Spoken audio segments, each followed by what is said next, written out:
Olá pessoal, sejam bem-vindos mais uma vez. É uma enorme satisfação recebê-los aqui em mais um episódio do nosso podcast Papo de Commodities. Uma parceria da Archer Education com o Jornal da Orla e com patrocínio exclusivo da agência de navegação Williams.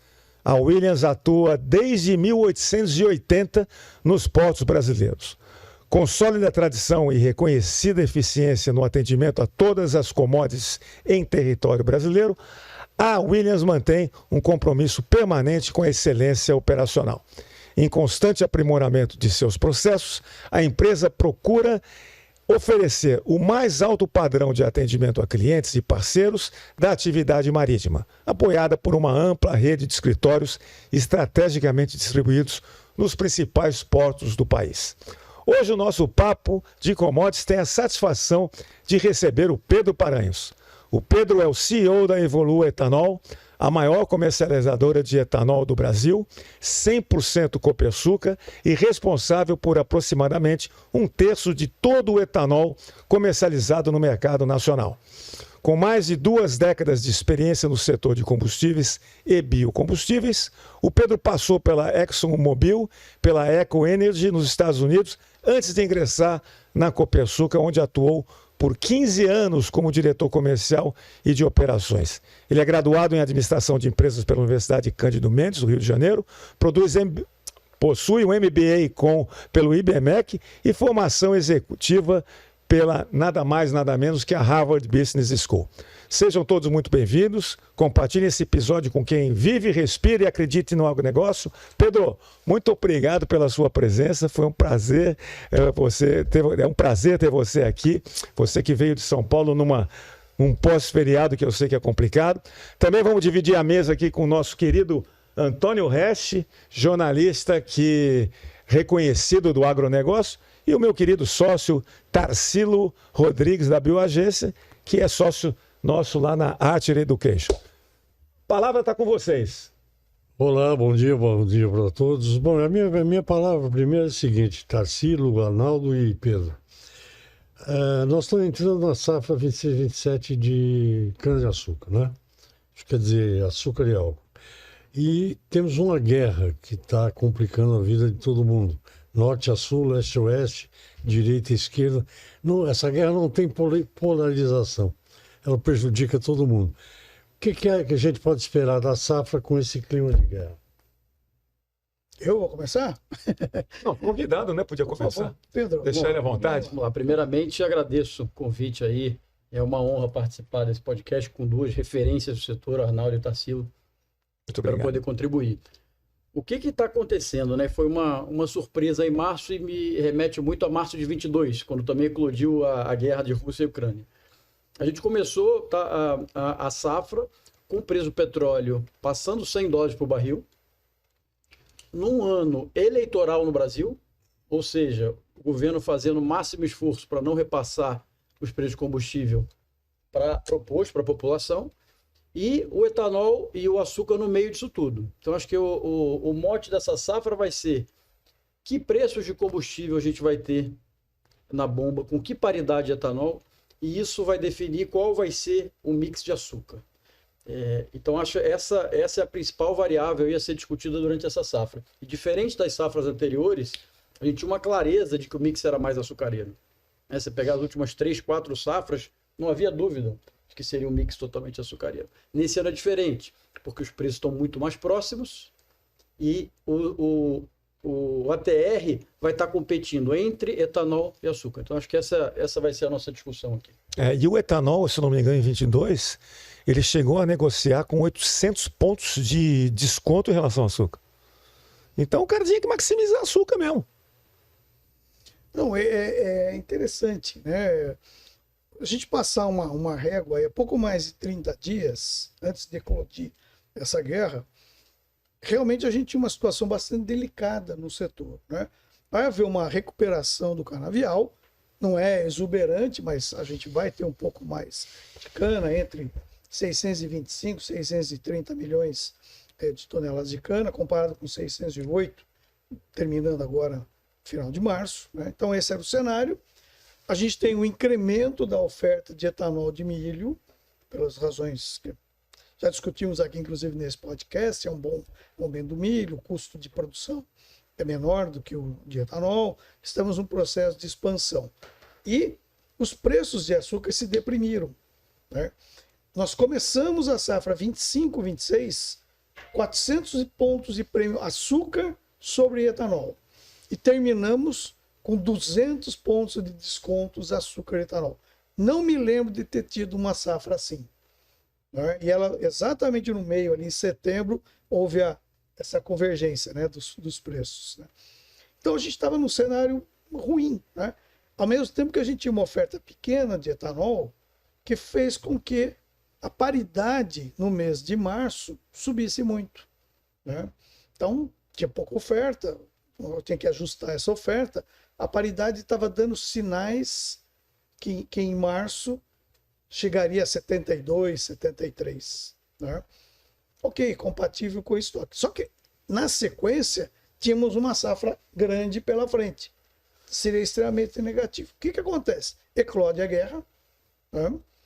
Os preços de petróleo disparam, o preço de gasolina se move aqui no Brasil, assim como o diesel, né, nas bombas. O consumidor volta a procurar o etanol, né? Ele é bombardeado com informações de gasolina cara. Isso reduz os estoques nossos em março e abre a paridade. Voltamos a ficar na paridade em relação à gasolina. Extremamente favorável ao etanol num prazo de 30 dias. Então é uma mudança muito brusca. E isso sem esquecer que a previsão desses gurus aí do mercado há 2 meses era de petróleo, o WTI $50 o barril, preço médio para 2026, e o Brent 54. Dobrou. Então você imagina o efeito. Como a gente erra, né? Como esses analistas erram. Nós, inclusive. E nós, inclusive. Então isso muda toda essa entrada de safra, né? Porque, evidente, entra mais safra, mais oferta, os preços iam cair. E o etanol se mantém hoje equivalente a 17 cents, enquanto o açúcar está 15. Então, a grande maioria das usinas está começando a safra hoje, né? E certamente vão direcionar para etanol. Agora, o que vai acontecer ao curso dessa safra é que é o desafio, né? Muito próximo o preço do outro. Serão detalhes, né, que vão levar o preço para um lado ou para o outro ao curso da safra. Tarsilo, pegando um gancho que você está falando, porque realmente o preço hoje é 15 centavos contra 17. Mas as usinas já estão fixadas para essa safra 26, 27, 55%. E o preço médio que elas estão fixadas não lhes dá ainda prejuízo.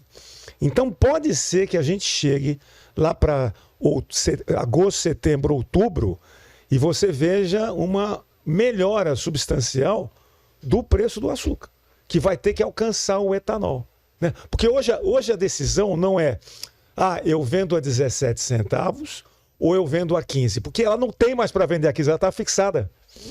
Ela só vai ter disponibilidade para vender, acredito eu, porque se ela está 55% fixada, o que isso te coloca na cabeça? Ela já está fixada uma boa parte de maio e julho. E alguma coisa ainda fixar no outubro. Ou seja, ela não precisa tomar essa decisão agora. A decisão agora é vender a 17 no spot, no seu limite. Mas ela volta para o açúcar depois. E o açúcar vai ter que voltar para o 17 para poder atrair essa produção. Você concorda comigo? Não? Não, eu concordo, mas e a hipótese?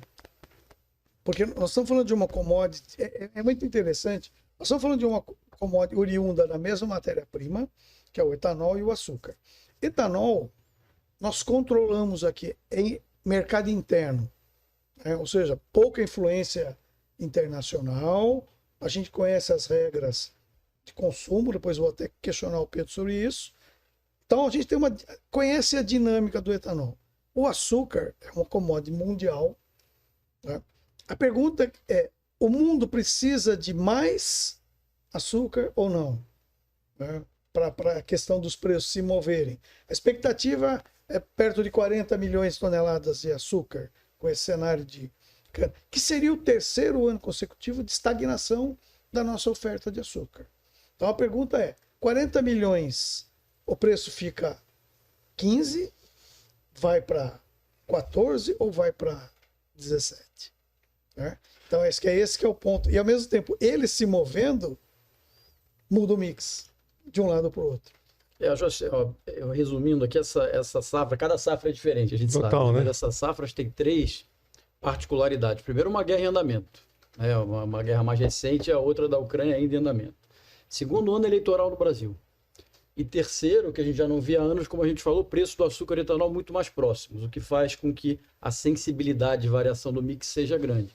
Qual que é os nossos números lá? 40 milhões é o balanço, 40 milhões de toneladas de produção de açúcar é um balanço equilibrado. Agora, se por outro lado... Centro-Sul, né? Centro-Sul.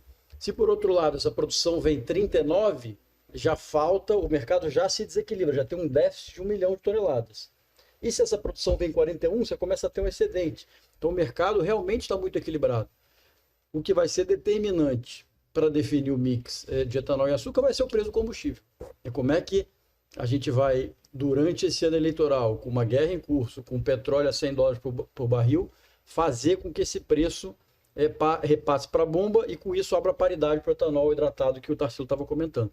Acho que esse vai ser o jogo do ano. E o açúcar vai estar, de alguma forma, reagindo a esses efeitos do preço do combustível na bomba. Tarsilo, qual é a defasagem hoje do preço internacional com o preço na refinaria da Petrobras? E, na sua opinião, isso representaria um acréscimo do preço por litro da gasolina de quanto se não houvesse já uma antecipação por parte das distribuidoras ajustando esse preço? Faço essa pergunta, né? Arnaldo, pois o Pedro vai nos dar uma aula aqui como é que funciona uma refinaria de petróleo, porque isso é fundamental para poder responder essa pergunta, né? A Petrobras, ela tem as suas limitações, então hoje a capacidade de refino é menor do que a demanda, tanto para gasolina quanto para diesel. E além disso, você tem a Petrobras e tem as refinarias independentes, né? Que mais ou menos 10% da gasolina é de refinarias independentes. Então, 80% a Petrobras produz, 10% refinarias independentes e 10% a gente importa. Essa refinaria independente, ela paga preço de petróleo internacional. Lógico, a formação, né, do preço médio ao consumidor é baseado nisso. Hoje, publicado aqui pela Abicom, a defasagem do preço internacional, ou seja, a gasolina brasileira, ela está 59% mais barato que o preço internacional. Isso traduzindo em reais por litro é R$ 1,48. R$ 1,48 por litro. Tá. Seria o preço que deveria ser hoje já está o quê? Uns R$8 por litro? É mais ou menos isso, né? Se você repõe isso... Essa é a gasolina A, né? Que você a gasolina falando, A. a gasolina da Petrobras tem custo meio. Tá. Então talvez fosse uns 7,50, 7,50. No posto. Então esse seria o cenário, né? Então a gente já está com a gasolina aqui em São Paulo a 6,69, a última pesquisa. Pô, então 7,50 em cima de 6,60, nós estamos falando de 15%. Então é nesse cenário e onde que entra a complexidade daquilo que o Pedro já colocou. É ele que move o preço do etanol. Então o etanol é função do preço da gasolina, que é o nosso concorrente principal. Então a gente tem que trabalhar com esse preço numa paridade de 70, 69, alguma coisa assim.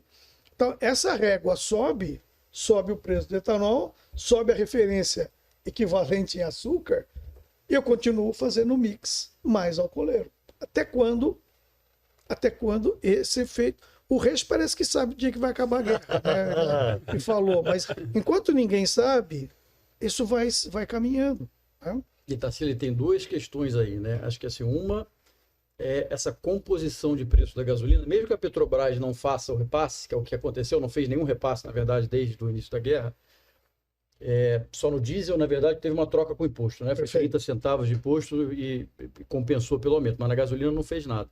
Mesmo sem a Petrobras fazer, você tem essa composição, porque uma parte é importado, uma parte são refinarias independentes que fazem preço internacional e a outra parte é a Petrobras. Então, só isso já faz com que o preço médio suba. Né? Esse é um ponto. Agora, o segundo ponto da discussão é quando e quanto a Petrobras vai fazer de repasse. Não é sustentável a gente imaginar que o petróleo saiu de 60 para 100 dólares por barril e a Petrobras não vai fazer nenhum repasse de gasolina. E quando ela fizer, na nossa visão, ela deveria fazer alguma coisa em abril, ainda que mantivesse alguma defasagem, né?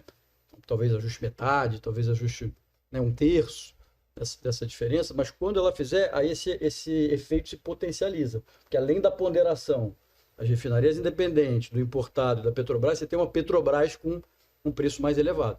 Então, o que o mercado está aguardando é quando vai ser feito esse repasse e em que proporção. Sabemos que ele não vai alinhar o preço internacional. Acho que essa é mais fácil de... Num ano eleitoral, não. Essa é mais fácil de acertar. Agora, tem aí uma proporção que a Petrobras pode fazer de repasse para a gasolina, de novo, de um terço, metade. E isso vai ser determinante para definir paridade de etanol e, por consequência, o mix. Tudo linkado, né?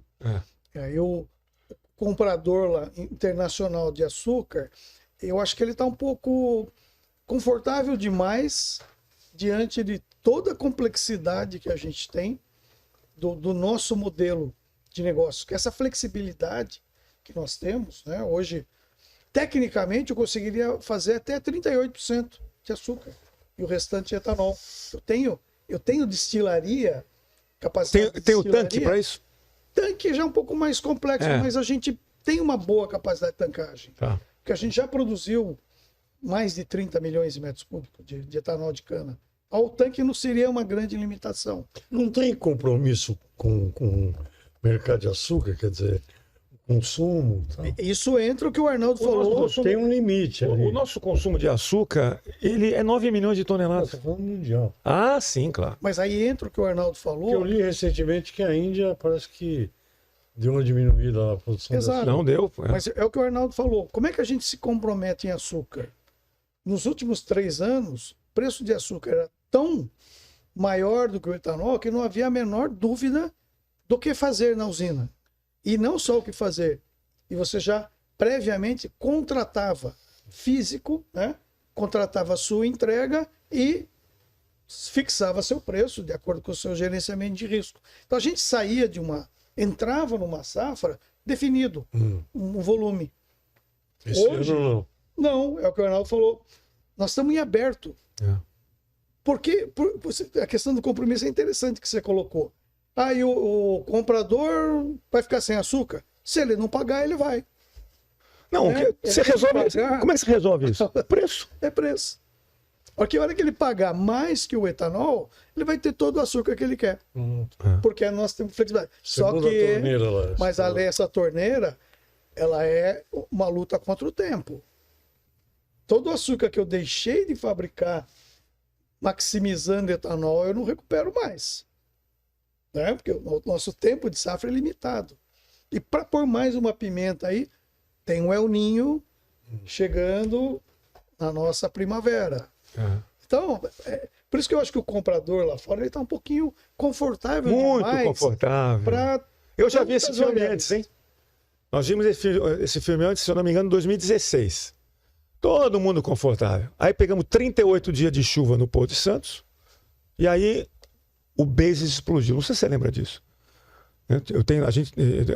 Tem cliente que vendeu açúcar a mais 150 em cima de Nova York. Então, estou muito tranquilo, tal, não preciso... Esse é o problema. Agora, tem um detalhe.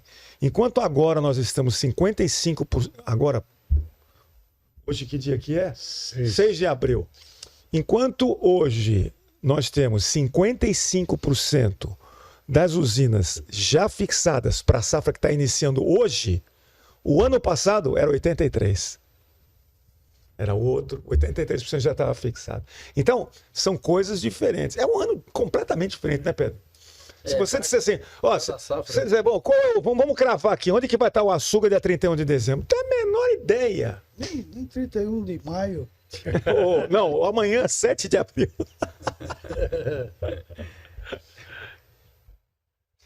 Isso, Pedro, a gente vai voltar a falar um pouquinho de safra, mas eu queria que você colocasse para nós, né, para o nosso público, a experiência da Evolua no processo de verticalização da cadeia de produção de etanol, né?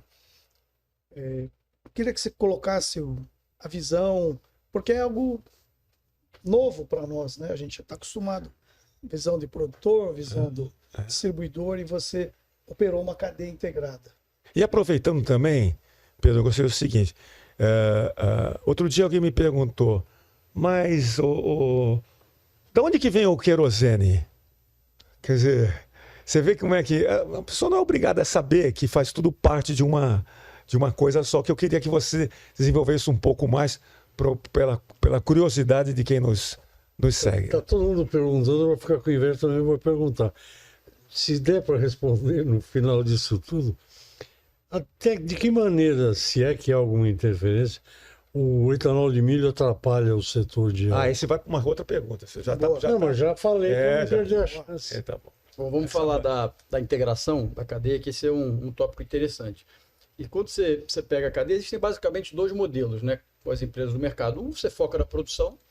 Então, você é um produtor, você pode ser parte de um grupo, você pode ser um produtor independente, sem nenhum tipo de integração vertical. Então, você produz e vende seu produto lá pela usina. Eventualmente, nem faz a logística até o porto, né? Esse é o modelo. E outros modelos, né, que se desenvolveram aí desde 2010, principalmente, é de uma integração na cadeia. Então, o próprio produtor, ele tem, e a gente está falando principalmente de etanol, né, no combustível, ele tem uma integração em algum formato com a distribuidora. Então, ele vai até a bomba de combustível. A gente teve essa experiência nos últimos anos, né, em Copersucar integrada com um distribuidor. Qual é a principal vantagem, eu diria, desse modelo? É você ter uma visibilidade completa da cadeia, do que acontece desde que você está moendo a cana, então você sabe como é que está vindo a produtividade, como é que está vindo a TR, como é que está o mix. O produtor tem essa sensibilidade do que está acontecendo lá na produção maior do que a distribuidora tem, né? Esse é o dia a dia dele, respira isso. Então você tem isso dentro de casa. E somado a isso, você tem toda a sensibilidade, que é quem tem a distribuidora, de como é que está a demanda diariamente, como é que está a demanda, se o consumidor já migrou da gasolina para o etanol, né? Como é que está o crescimento do ciclo Otto. Como é que ele reagiu? Como é que está a reação. Um eventual, né, ajuste de preço. Então você tem essa sensibilidade. E aí a principal vantagem é, ao conseguir capturar esses sinais de ambos os extremos da cadeia, desde a produção até o posto de gasolina, você consegue tomar melhores decisões. Carregar um produto, vender mais acelerado, vender mais devagar. Então, acho que essa é a principal vantagem de você operar o modelo integrado e capturar as sinergias ao longo da cadeia. Qual que é a principal desvantagem? Tem conflito, porque a distribuidora, né, quer comprar o produto mais baixo possível o tempo inteiro e o produtor quer vender no preço mais alto possível. Então, e tem conflitos regulatórios, RenovaBio é um outro. Então, você tem uma série de conflitos que cada um, né, puxa para um lado. Então, qual é a forma de resolver esse conflito? É passar um transfer price muito claro, né, em algum ponto ali, normalmente PVO usina. Mas ainda assim, o que a gente aprendeu?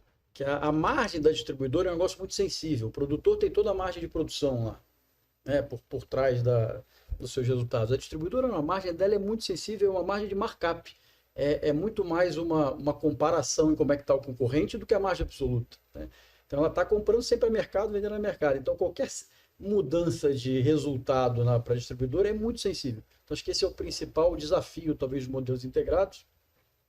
E esses movimentos também são cíclicos, né, Tarcísio? Você vê, assim, integra, aí lida com os desafios, desintegra, eventualmente depois passa a vivenciar o modelo integrado, integra de novo.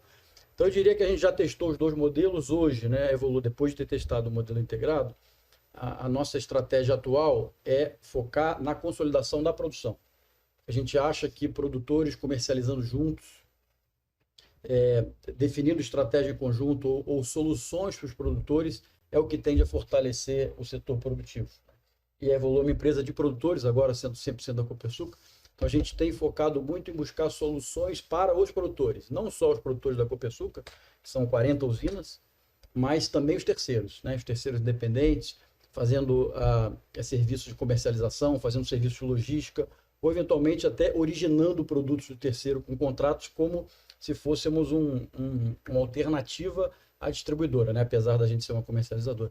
Então, é isso que a gente tem buscado, né? Atender as necessidades dos produtores.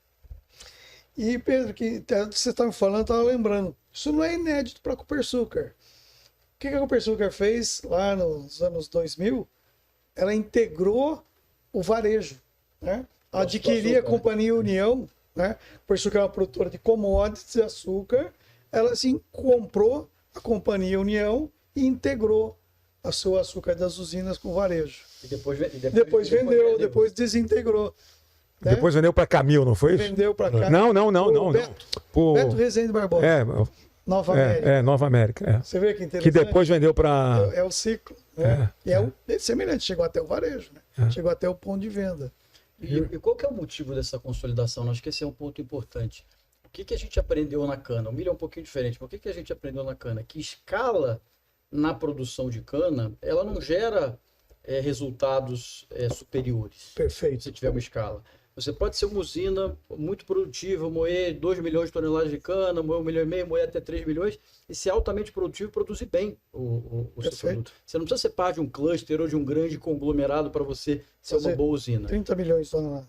Então, na produção, a escala não agrega tanto valor assim.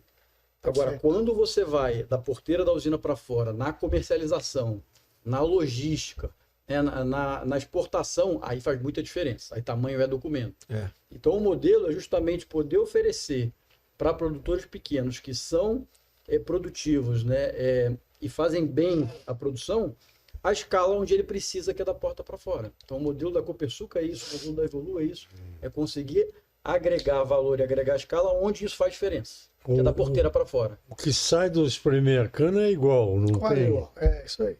Se tem o teor de açúcar definido, é tudo igual. É tudo igual e ele consegue ser produtivo. Tem uma boa produtividade, tem um ATR alto, né, ser uma usina com baixo custo. Sim. E o preço do produto é o mesmo, é commodity. Mas na hora de comercializar... Aí vira volume. Aí vira volume, você tem poder de barganha. Um navio tem 50 mil toneladas de açúcar. Você não consegue, às vezes, ser uma usina preencher um navio. Então você precisa de um sistema. Sim. Você precisa de um sistema para preencher o navio. Que justifica do lado das trades existirem. Todo esse processo. E o etanol na história aí? E o conceito é parecido, né? Você precisa dessa escala, pega as distribuidoras. Se você pegar as 3 principais distribuidoras, elas concentram entre 60% e 70% do mercado, dependendo se você está falando de gasolina, ou etanol, ou diesel. E do outro lado, você tem 300 produtores vendendo. Então, se você não cria, de alguma forma, um balanceamento nesse poder de barganha, o pêndulo fica para o lado da distribuição. Então, é importante que os produtores consigam, de alguma forma, né, se consolidar, vender em conjunto, formar blocos para conseguir comercializar em pé de igualdade com os compradores do outro lado. Vocês sabem que o açúcar das commodities é o menos concentrado, né? De todas as commodities. A produção. É o menos concentrado. Se você pegar os 3 maiores grupos de açúcar do Brasil, eles representam quanto? 20%? 25%? Pega os 3 maiores de suco de laranja. São Pega os 3 maiores de soja. Acabou. São 3. Mas isso aí é uma doença. Não, porque uma doença no mundo. Os 3 maiores compradores de café no mundo, todo mundo conhece. Mas você sabe porque isso é uma coisa que o mercado de açúcar está consolidando. Não está, não. Não é verdade. Do ponto de vista conceitual, não está consolidando. O Pedro, a gente está falando de mix de etanol açúcar, né? A gente sabe que tem essa flexibilidade, tem questões operacionais, né? Eficiência da usina não é... Esse é um outro ponto importante. A usina não é padaria, né? Vai etanol, vai cana, vai para açúcar. Não, tem uma eficiência, você tem um planejamento. Né? Você não pode ficar mudando isso da noite para o dia. Não é apertar um botão e produzir. Apertar um botão e agora vira. A refinaria, acho que esse é um ponto que a gente explora bem. Como que funciona? Eu tenho flexibilidade, não tenho? Coloquei 1 tonelada de petróleo, o que sai? Eu trabalhei em refinaria 2006 e 2007, então já faz bastante tempo. E refinaria é um negócio completo. Onde foi? Na Argentina. Na Argentina. Pela ESSO. E a refinaria é um negócio complexo. Então o que eu consigo daqui é uma palhinha só de refinaria. Não tenho background de refinaria. Mas basicamente o que determina, né, os tipos de produto que vão ser produzidos na refinaria é o petróleo.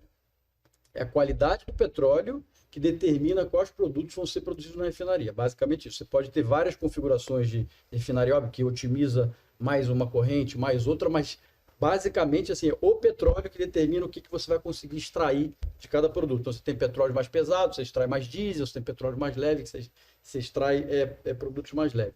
E como é que é o processo, na verdade? Você pega aquele petróleo lá com as suas especificações, né? E você tem dezenas de especificações de petróleo no mundo, dezenas. Normalmente, as refinarias, elas são já desenhadas para poder processar o petróleo típico daquela região. Então, as refinarias do Brasil são para processar o petróleo produzido no Brasil, né? Na bacia de Campos, no pré-sal. Então, as refinarias já são desenhadas para isso. Então, uma vez você pega aquele petróleo típico e começa a processar ele, falando de uma forma muito, muito simplista, né? Você vai esquentando, né? Você vai esquentando aquele petróleo e ele vai soltando primeiro os carbonos, são hidrocarbonetos, cadeias complexas de hidrocarboneto.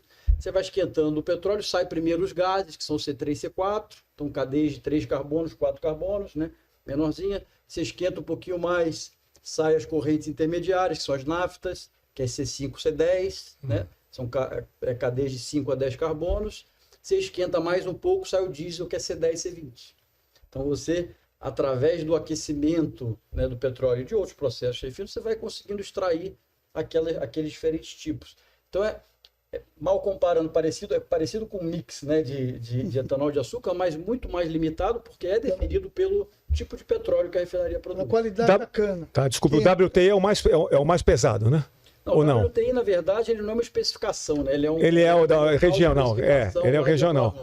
Mas porque o petróleo tipo Brent é mais... como é que a gente pode dizer?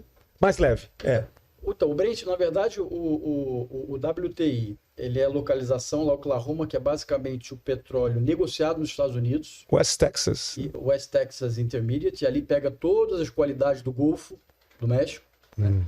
E o Brent é principalmente do Mar do Norte. O Mar do Norte é um grande produtor de petróleo, ele precifica então o petróleo europeu.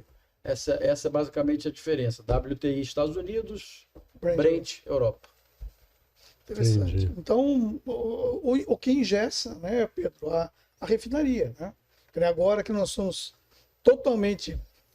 aí com um problema seríssimo de diesel, que eu tenho uma defasagem de 30% da demanda, que eu tenho que importar. Eu não consigo mexer na refinaria, né? Porque ele é determinado pelo petróleo, pela configuração da própria refinaria. Eu vou fazer menos óleo combustível e fazer mais diesel. Não é possível. Não dá. Então, isso traz uma limitação.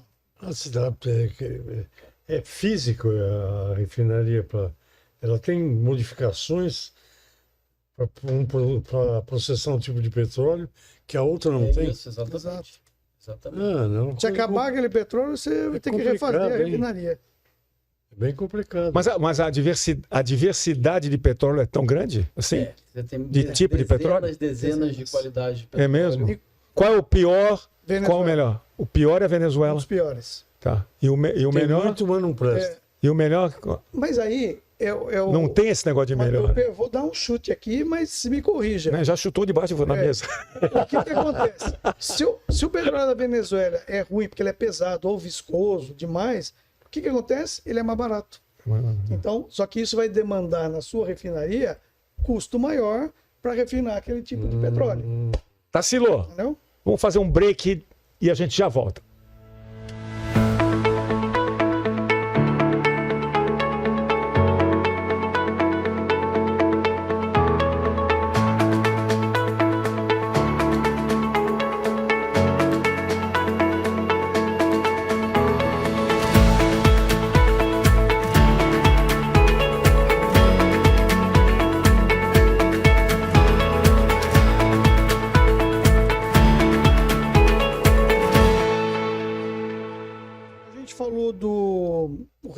Levou do etanol de milho. Então agora você já cobriu a questão. A gente pode falar do etanol de milho, né? Tua visão do etanol de milho, dado que chegou, se instalou, sentou na sala e parece que não vai sair, né? Ele está participando do coquetel. Está participando. O etanol de milho, nessa safra agora, 26, 27, vai representar aproximadamente a 30% do total de etanol. É um número relevante e crescente. Estamos falando em números, né? Dos 38 milhões de metros cúbicos que vão ser produzidos no Centro-Sul, aproximadamente 11 serão de milho. 11 serão de milho. É dos 38, 11 milhões de metros cúbicos de etanol. É mais de 25%, né? É isso. Se você pegar Brasil, a gente está falando de 12,5%. Então, uma realidade que veio para ficar. A gente tem um benchmark, que é a produção de etanol de milho nos Estados Unidos, que beira 60 milhões de metros cúbicos. Então, ela é 4 vezes o tamanho da do Brasil. Então, a gente sabe o potencial disso. Tem um outro país que é o líder, né, na produção de etanol, que comprova que isso é possível. Então, a gente vê o etanol de milho crescendo. Quais são os gargalos? Pelo logístico. Esse etanol de milho está concentrado aí em Mato Grosso, principalmente. Então, você tem que ter uma logística para trazer esse produto de lá, né? E basicamente ferrovia. Você não consegue mover isso tudo de caminhão. E o segundo são os outros produtos que a gente esquece de comentar, porque milho é matéria-prima. Você precisa também da biomassa para conseguir fazer essas plantas girarem. Então você já tem uma restrição de biomassa, não só entrando em áreas, né, preservadas, como também aumento de custo, né, pela biomassa. Então isso é algo que a gente precisa ficar, né, muito atento. E o subproduto, que é o DDG, também tem caído de preço. Porque você começa a ter um excesso de oferta de DDG, que basicamente é usado para ração, né, para ração animal, a ração com alto valor proteico. Quem concorre com o DDG é o farelo de soja? São os outros farelos, outras coisas. Caroço de algodão. Então você tem que olhar essa composição do milho. Vão ter altos e baixos? Vão, como todas as commodities têm, né? O petróleo durante muito tempo custou $10 por barril. Mas a tendência é de crescimento. Então você pode ter alguns anos sim de uma combinação de DDG, biomassa e milho desfavorável, é fato, mas é cíclico. A tendência é de alta. E se você pensa em... O DDG, eu não sei se é por causa do preço, mas o pessoal de confinamento de boi, que no Brasil já é grande, já estão quase 10 milhões de cabeças. Eles adoram o DDG, diz que o gado dá um retorno muito bom, né? Tem também a parte da qualidade. Né? E tem também a parte do milho que é para cosmético, né? Como é que é o nome? Estou aqui. Tem uma... sabonete, esse negócio todo. É uma parte pequena, mas é... Ô, Pedro, voltando no milho, a gente tem... Eu vejo um problema. O que é esse problema? A cana, quando estava sozinha, ela tem as suas particularidades, tem sempre a competição do açúcar. Fundear uma lavoura de cana é complexo, porque é um ciclo de 5 anos. Então, a velocidade que você aumenta a oferta de cana, né, quando você pensa na expansão horizontal, ela é mais complexa, né? E uma usina de 3 milhões não nasce com 3 milhões, moendo 3 milhões de toneladas. Ela vai plantar 1 milhão e assim sucessivamente. O milho já nasce do tamanho da destilaria, né? Ou seja, tem milho abundante, amanhã eu dou uma oferta bastante acentuada. E o que acontece? A demanda também tem suas restrições. E a gente, cada vez que coloca mais oferta de etanol de milho, e esse etanol de milho, como você lembrou, ele é produzido em regiões de baixo consumo, ele tem que agredir o mercado consumidor, que é o mercado aqui de São Paulo, né? E isso vai nos colocando toda hora no corner, né? Então, porque esse produto aumenta a oferta de uma forma bastante elevada e coloca aqui, tem que apertar São Paulo. São Paulo tem que mover o seu produto, consequência disso é uma tendência de redução de preço, né? A menos que a gente incremente a demanda nesses outros estados, que só vai vir com a reforma tributária, que é lá para 2030 e pouco, né? A gente tem um problema, né? Porque o milho, ele tem margem, só que ele esbarra na cana, que já nesses preços não tem margem. Então, equação fica meio complicada, né? Aí é interessante que a gente tem 2 prismas para olhar, né? O prisma da gente que tem um background de cana, a Copersucar é uma usina de produtores de cana. ele acaba trazendo esse efeito de competição, né? É uma outra commodity, com um custo mais competitivo, então ele traz os preços mais para baixo. Mas repara, a gente está fazendo uma análise setorial do setor de cana. Quando você olha a sociedade brasileira, consumidor final, você ter duas matérias-primas suprindo, né, o combustível renovável, a questão ambiental, para o Brasil é fantástico. Sem dúvida. A gente ter alternativas de matéria-prima e de biocombustíveis. Eu incluo biodiesel nisso também, né? Então, quando a gente pensa, hoje a gente tem etanol de milho, hoje a gente tem etanol de cana, a gente tem o biodiesel, daqui a pouco vai ter o sorgo, né, que já está crescendo também, e a macaúba. Então, isso vai trazendo uma diversidade de matéria-primas para o biocombustível. Quando a gente pensa num prisma um pouco mais macro, é positivo, né? E muitos países gostariam de ter isso aqui que a gente tem. Sem dúvida, traz uma competição quando a gente olha para a competição entre matérias-primas. Ontem eu li, não sei se tem... Eu achei importante. Eu recebi um release que foi feita a primeira colheita no Mato Grosso, na margem, com as máquinas, os caminhões, tudo com B100. É biodiesel, aí é de soja, acho. Também milho, né? Sim, soja, principalmente Mas soja. Eu estava só vendo aqui um negócio, para não ter certeza que eu não falei nenhuma bobagem. A indústria de talco, como substituto do talco. Entendeu? Milho? É. Então, é uma parcela pequena, mas é impressionante o leque que isso tem, né? Você lembra o caso que aconteceu com aquele talco daquela empresa famosa que foi processada, né? Porque... Mas voltando, Pedro, eu concordo com você que isso é uma riqueza do país, né? Acho que talvez a questão do timing. Porque olha que interessante, eu tenho aqui o milho, né, com toda a lógica dele, e ele está crescendo porque ele tem uma lógica, ele é competitivo. A cana, com a sua lógica, só que tem um detalhe. O meu concorrente, que é o concorrente do milho, é uma estatal. Ou seja, é um modelo estatal que é o meu principal concorrente, que é a Petrobras, que produz o meu principal produto concorrente, e a gente vê num momento como esse, onde a gasolina deveria estar mais me represando. Então, eu sofro duas pressões, né?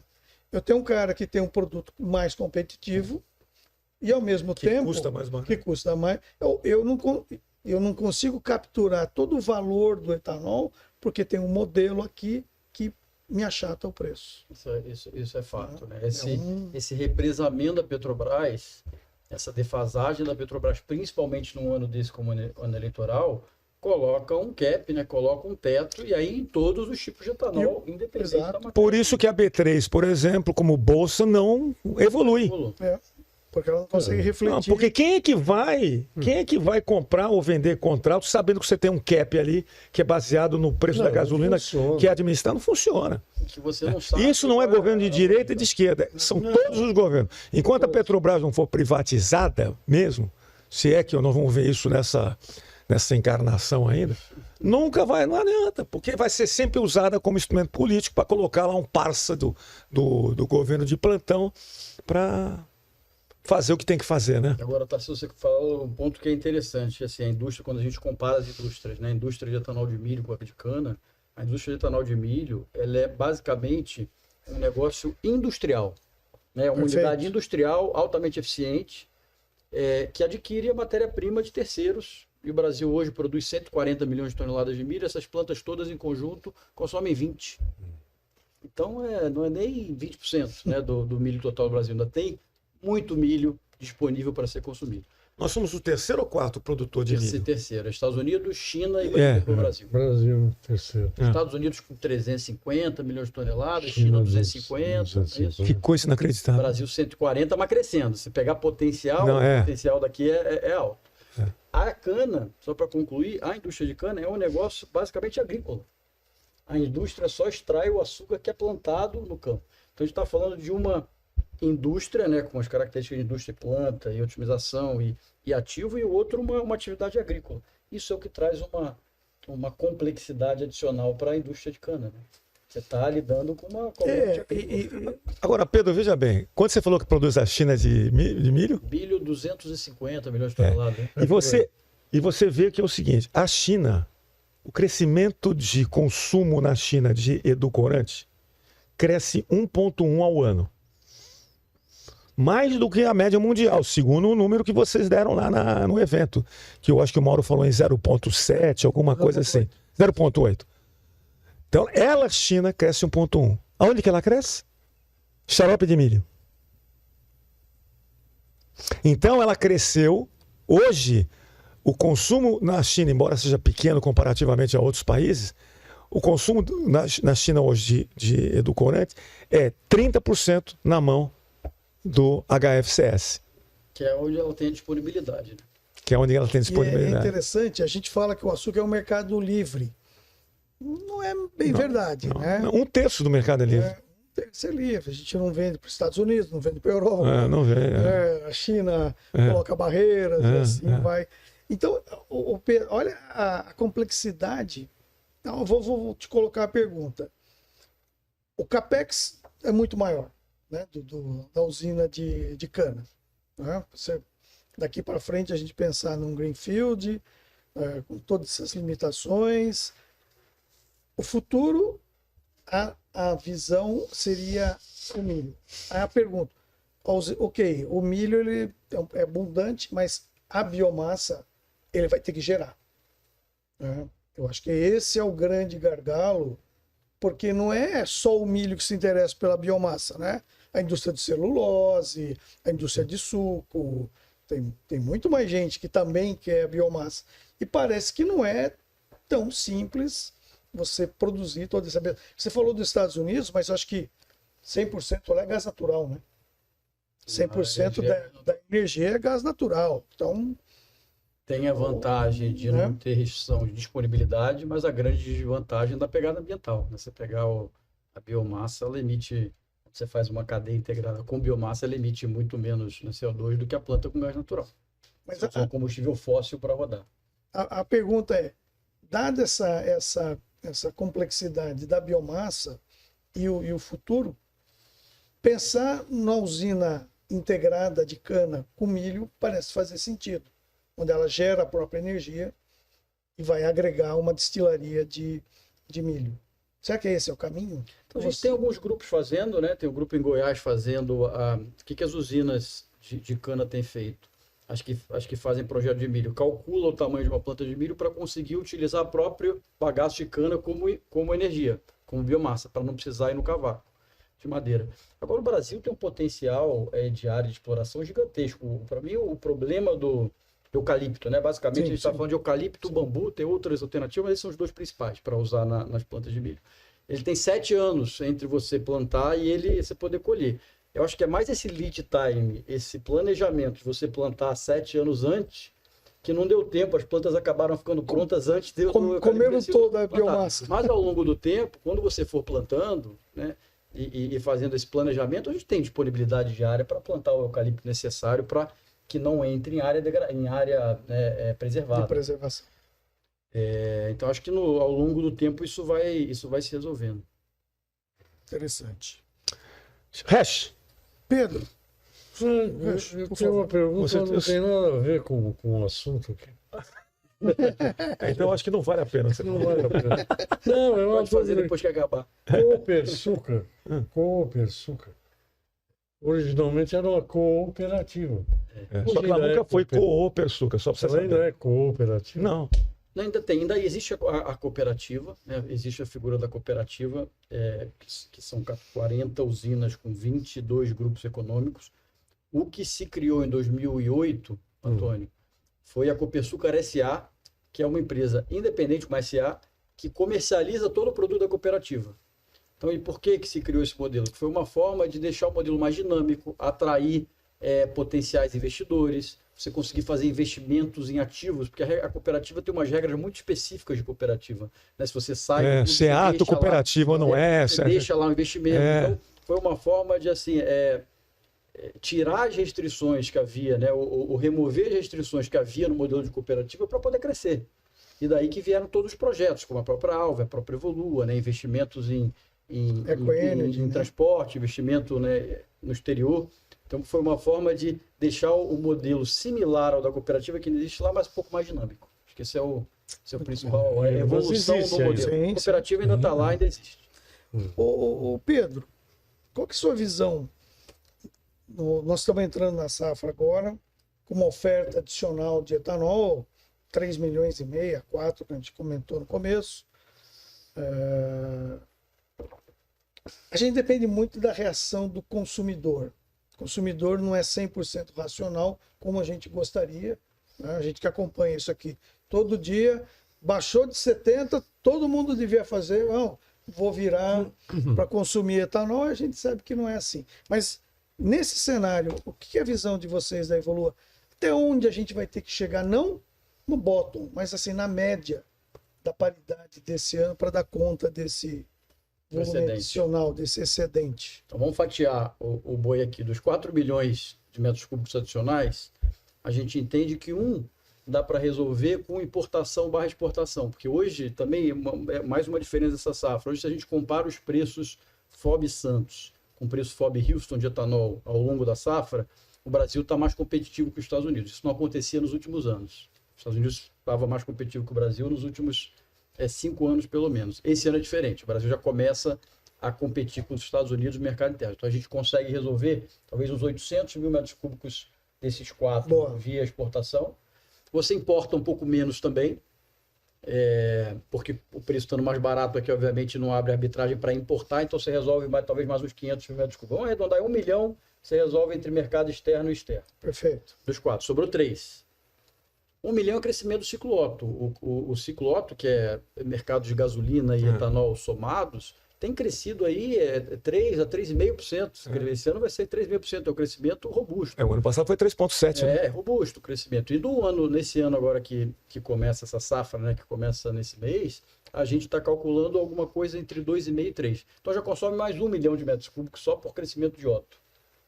Sobraram 2. Aí esses 2 a gente cai na questão da paridade. Então, para consumir esses 2 milhões de metros cúbicos que sobram depois de resolver lá o mercado externo e depois de resolver o crescimento do Otto, você precisa incentivar a paridade, né, de hidratado para aumentar o consumo.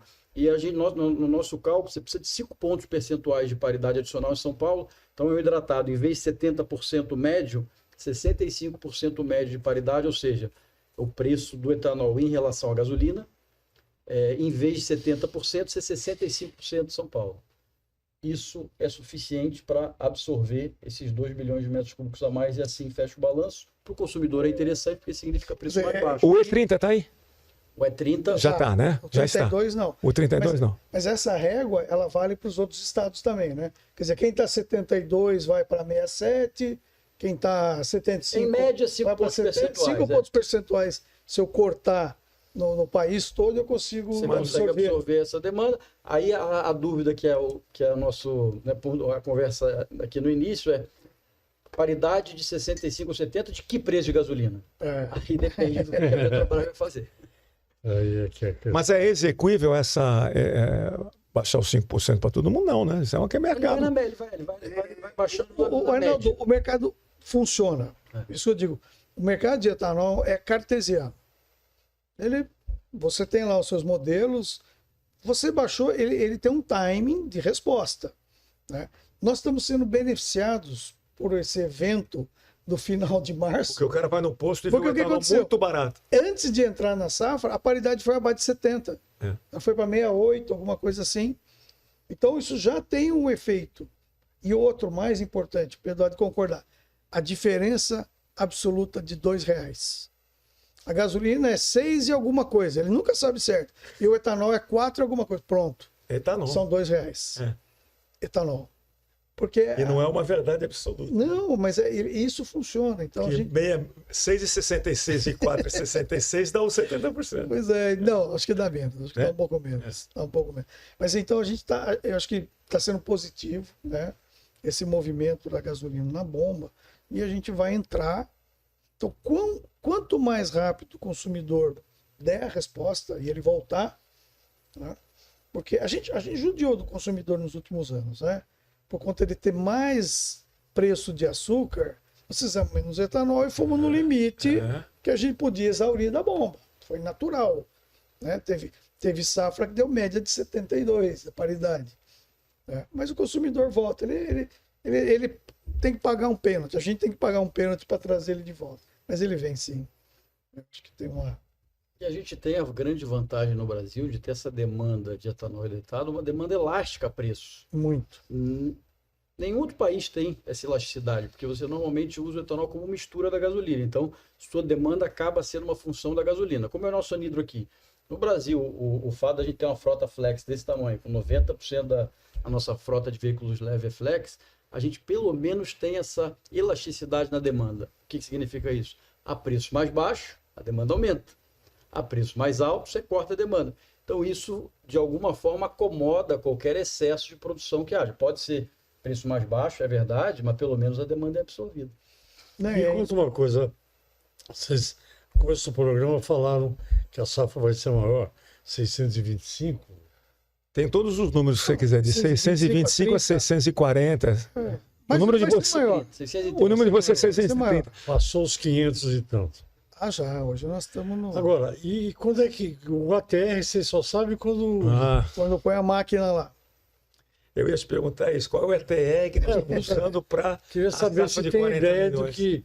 Eu acho que é 1,47. 1,37. 139. Hã? 139. 139. A gente está um pouco menos. O nosso também. Um pouquinho menos. Mas o ATR depende muito do clima da colheita. Né? O clima que você põe as máquinas lá. Mas, Pedro, só queria mais um detalhezinho aqui. Legal a tua conta, né, de fatiar o boi ali. O E32 é quase 1 milhão também, né? O E32 são 100 mil metros cúbicos por mês adicional. Então, se a gente estiver entrando em maio, a gente pode ter aí, né, praticamente 11 meses, então 1 milhão, 1 milhão e 100. E sem dúvida ajuda a consumir uma parte desse. Aí a minha régua sobe um pouquinho. O E32 é na gasolina misturada? Isso. Hoje nós estamos com E30. 30% de anido na gasolina. Tá? Sabe uma coisa que não deu tempo da gente falar aqui? Com esse preço do petróleo, a Índia vai acelerar mais ainda a utilização de etanol na mistura com a gasolina. Eles estão discutindo agora o flex fuel, porque dizem que 20%, né, chegou num pico ali técnico, né, dos motores, mas eles já estão discutindo o flex fuel. E a Índia é o Brasil, talvez, a 2003, né? Quando a gente lançou o primeiro flex fuel Go, né? É o Brasil de 20 anos atrás. Mas e eles estão com etanol de milho também, né? Tudo. Não, lá são 3. Eles fazem um leilão, que aí apresentam-se os produtores de grãos, de arroz e de etanol. O etanol de cana deve ser mais ou menos hoje uns 35%. Interessante. É isso. Interessante, bem interessante. Olha, gente, o nosso tempo já está quase acabando, né? Então eu queria aí as considerações gerais que você pode dar aí, Pedro. Obrigado mais uma vez aqui pela sua presença. Faltou alguma coisa? Faltou muita coisa, porque esse podcast aqui não pode durar 1 hora, viu? Porque termina muito rápido. Pedro, suas considerações finais. Muito obrigado pela sua presença. E foi ilustrativo. Eu sei que o assunto é apaixonante e você pode ter certeza, o pessoal que nos assiste também adora isso, adora esse tema, né, de petróleo e etanol e tudo mais. Eu queria, na verdade, só agradecer a oportunidade, né, de conversar com vocês. Passou rápido. Significa que foi um papo interessante. Quanto tempo você não vem aqui em Santos, hein? Você tem vindo? Não, desde a Evolua, de fato, eu não vi porque eu estou focado no etanol, mas na época que eu estava lá na Copersucar, eu vi muito porque eu trabalhava com exportação de açúcar, então eu via muito no TAC. Eu via muito no TAC, mas já migrei para a Evolua desde 22, então desde então eu realmente não tinha vindo. Foi uma oportunidade interessante voltar a rever. Beleza. Tarsilo, obrigado aí mais uma vez por ajudar a gente. Interessante, né? A gente estava ali no final de fevereiro, um pouco triste, petróleo a $60 o barril, né, com toda essa oferta, ia ser um ano bem difícil. Eu acho que agora a gente está, lógico, o motivo é ruim, ninguém gosta de ter uma guerra em lugar nenhum do mundo, mas mesmo que eu torço para que ela acabe muito rápido, o petróleo não volta para 60. Não, mudou de patamar. Acho que mudou de patamar. Mudou de patamar. Assim como o açúcar também, eu acho que o açúcar mudou de patamar. Isso traz um alento para a indústria num momento difícil, que a gente convive com taxas de juros altíssimas, dificuldade para um projeto parar de pé, todo mundo sabe a dificuldade que tem, né? E a gente precisa de preço para pagar as dívidas, né? E o setor voltar crescer de novo. A gente acredita muito, na verdade, que os melhores anos do etanol ainda estão por vir. Eu concordo. Eu também acho. Tudo que vem Também pela acho. frente, de Também SAF, acho. de biobank, de Também mistura. acho. A gente pode ter alguns anos aí de ciclos de baixa, mas a gente olhando assim a próxima década, acho que o etanol tem muita coisa ainda para entregar. Concordo com você. Hatch, obrigado pela sua presença.